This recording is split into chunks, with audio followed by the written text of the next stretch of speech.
Shalom. Kita melanjutkan sampai pada suratan Roma pasal 6 ayat 1 sampai 14 yang bicara tentang kolam pembasuhan sama dengan baptisan air berdasar kepada kebenaran iman. Baptisan air berdasar kepada kebenaran iman. Baptisan air berdasar kepada kebenaran iman. Di dalam Injil Matius pasal 3, ketika Yesus dibaptis oleh Yohanes Pembaptis, dia mengatakan, biarlah hal itu terjadi, karena demikianlah sepatutnya kita menggenapkan seluruh kehendak Allah, seluruh kebenaran Allah. Jadi baptisan air itu sebuah kegenapan dari seluruh kebenaran Allah. Jadi kalau tanpa itu berarti belum genap. Seluruh kebenaran Allah itu digenapi oleh baptisan air. Nah, kembali kepada surat Roma pasal 6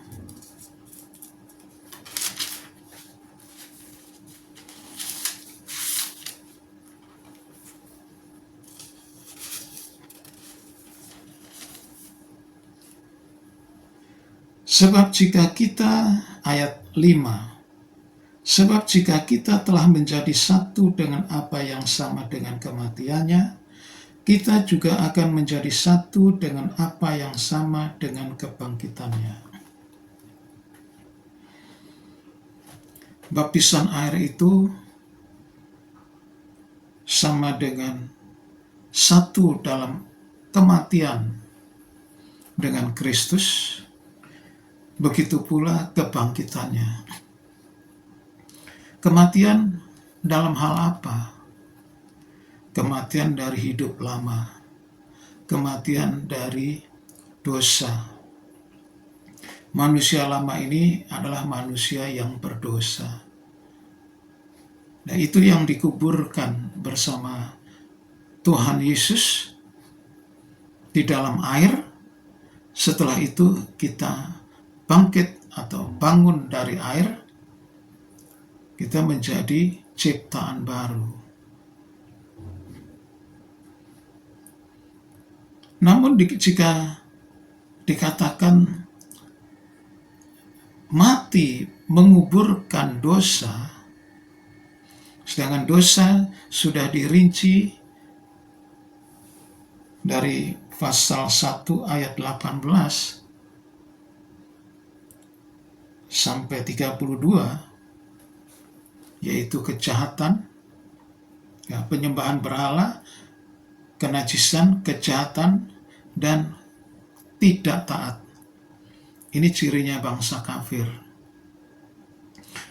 Jadi sebelum kita mengenal Tuhan, kita selalu berhubungan dengan satu di antara empat ini. Nah, oleh baptisan air kita dikuburkan, mati dosa lama itu atau hidup lama itu dimatikan dalam air.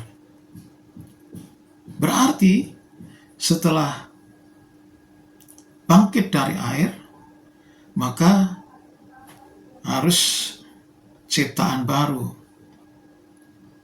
Nah, berarti dosa, penyembahan berhala, terus sama dengan keserakahan tadi, kenajisan, kejahatan, tidak taat, itu harus selesai. Dikuburkan bersama Kristus lewat baptisan air. kita sudah dibaptis air, tetapi setelah baptis air kita masih, walaupun nggak menyembah berhala, tapi tamak. Sama saja itu. Berarti kita bukan ciptaan baru. Nah, di situ yang dikoreksi baptisan airnya. Barangkali sebelum baptis air tidak diterangkan soal pertobatan. Nah, ini sebetulnya ada di dalam 1 Korintus dan 2 Korintus. Lahir baru itu, ciptaan baru itu, New Age itu, kita masuk dalam tatanan yang baru. Tetapi di sini, di dalam pertobatan ini, kita diajar untuk menyelesaikan, menghilangkan dosa itu dulu. Itu dalam pertobatan.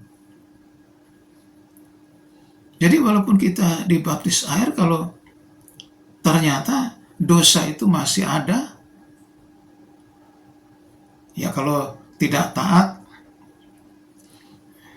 hal-hal yang kecil masih dimaklumi. Jatuh-jatuhnya ada dosa yang tidak membawa maut. Dan kita masih bisa minta ampun kepada Tuhan. Tapi kalau dosa kenajisan itu melekat pada tubuh. Dosa penyembahan berhala itu sangat dibenci oleh Allah. Ya, itu harus diselesaikan waktu pertobatan. Sehingga jika nanti kita masuk dalam 1 Korintus dan 2 Korintus, kita sudah menjadi kehidupan yang baru. Nah, kehidupan yang baru itu ya bagaimana? Ya nanti kita setelah kita memeriksa 1-2 Korintus. Nah, di sini konsennya adalah semua dosa tanpa kecuali itu harus selesai pada saat kita dibaptis dengan air. Sehingga Tuhan dari surga mengakui, inilah anakku yang berkenan. Demikianlah firman Tuhan hari ini. Amin.